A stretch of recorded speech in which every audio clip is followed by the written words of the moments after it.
Assalamualaikum warahmatullahi wabarakatuh. Apa kabar kalian semua? Bu Riris harap kalian semua sehat-sehat saja di rumah. Pada kesempatan kali ini kita akan membahas mengenai kewargaan digital.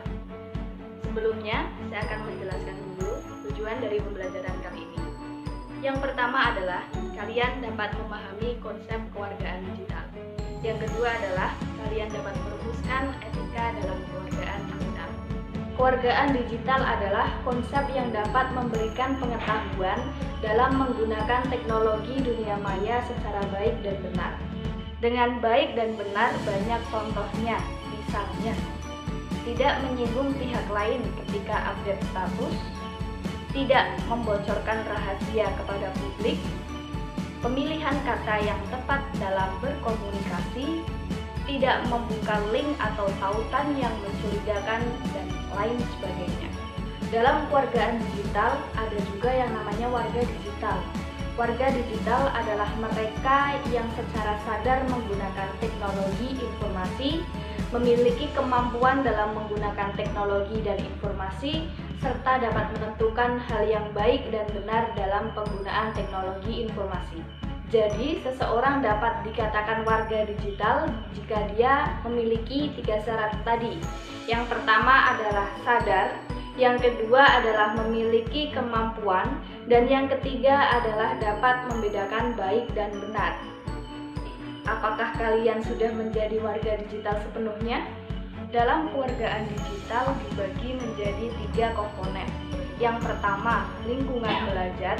Yang kedua, lingkungan sekolah, dan yang ketiga, lingkungan luar sekolah. Mari kita bahas satu persatu dari 3 komponen kewargaan digital. Lingkungan belajar. Yang pertama ada komunikasi digital. Komunikasi merupakan kewajiban yang harus dilakukan setiap orang untuk dapat bertukar informasi dan ide.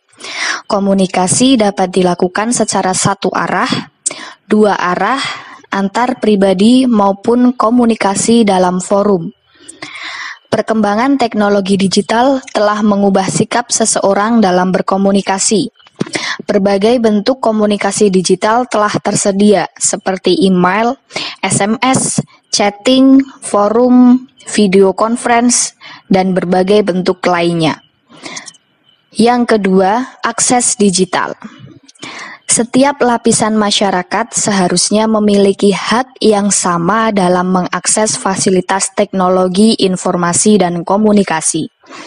Namun, setiap pengguna teknologi informasi harus menyadari bahwa tidak setiap orang memiliki kesempatan yang sama dalam mengakses teknologi, baik itu dibatasi oleh infrastruktur maupun oleh lingkungan komunitas pengguna itu sendiri. Belajar menghargai hak setiap orang untuk memiliki akses ke teknologi informasi serta berjuang untuk mencapai kesetaraan hak dan ketersediaan fasilitas untuk mengakses teknologi informasi merupakan dasar dari kewargaan digital. Yang ketiga adalah literasi digital. Dunia pendidikan telah mencoba untuk mengintegrasikan teknologi digital ke dalam proses belajar mengajar, sehingga kita mampu menggunakan teknologi digital untuk mencari dan bertukar informasi. Literasi digital merupakan proses belajar mengajar mengenai teknologi dan pemanfaatan teknologi. Pelajar dan pengajar diharapkan dapat belajar apa saja, kapan saja, dan dari mana saja. Saat teknologi baru muncul, para pelajar dan pengajar diharapkan dapat beradaptasi secara cepat dan tidak terpaku pada satu jenis teknologi saja. Lingkungan yang kedua atau komponen yang kedua adalah lingkungan sekolah. Lingkungan sekolah meliputi 3 hal juga. Yang pertama ada etiket digital. Seringkali pengguna teknologi digital tidak peduli dengan etiket penggunaan teknologi, tetapi langsung menggunakan produk tanpa mengetahui aturan serta tata krama penggunaannya.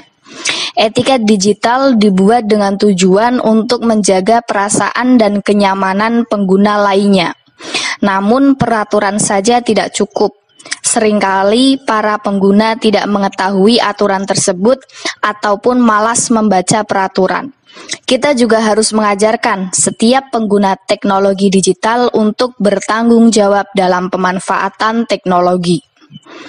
Yang kedua, ada keamanan digital. Dalam setiap komunitas terdapat individu yang mencuri karya, merusak, ataupun mengganggu individu lainnya. Meskipun tidak boleh berburuk sangka, kita tidak dapat mempercayai seseorang begitu saja, karena hal tersebut akan beresiko terhadap keamanan kita.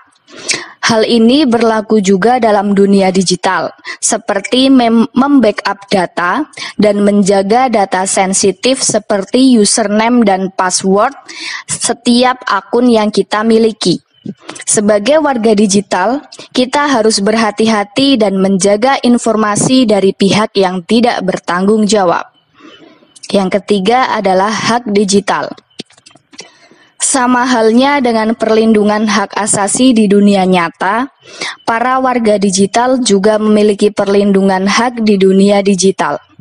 Setiap warga digital memiliki hak atas privasi, kebebasan berbicara, dan lain-lain.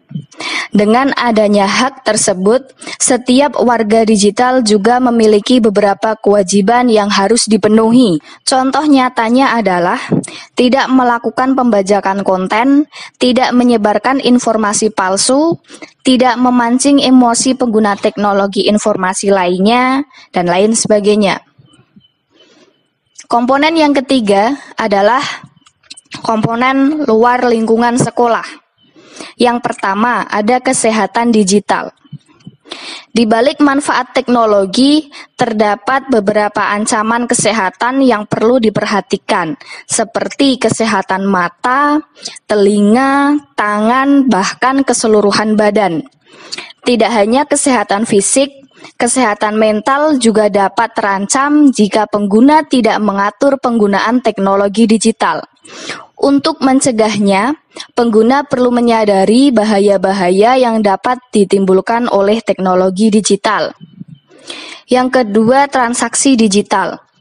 Mudahnya akses dan semakin tingginya tingkat kesadaran masyarakat akan teknologi informasi ikut mendorong tumbuhnya pasar jual beli online di Indonesia.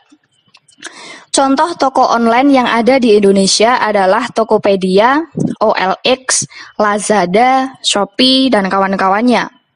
Dalam jual beli online, penjual dan pembeli perlu menyadari resiko dan keuntungan yang didapat dari jual beli online.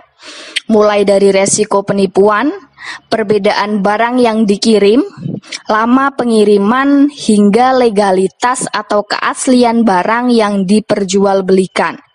Warga digital perlu mengetahui bagaimana menjadi pembeli maupun penjual online yang baik. Yang ketiga dari lingkungan luar sekolah adalah hukum digital. Hukum digital mengatur etiket penggunaan teknologi dalam masyarakat.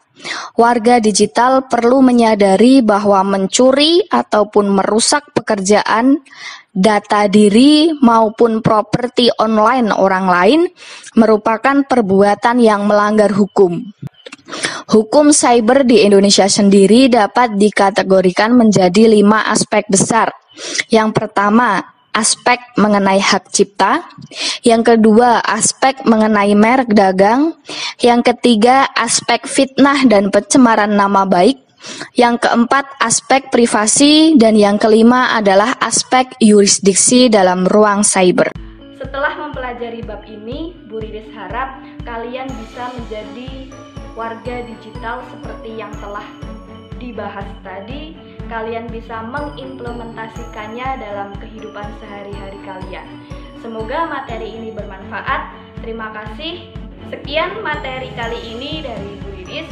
Kita ketemu lain waktu di lain materi. Terima kasih. Assalamualaikum warahmatullahi wabarakatuh.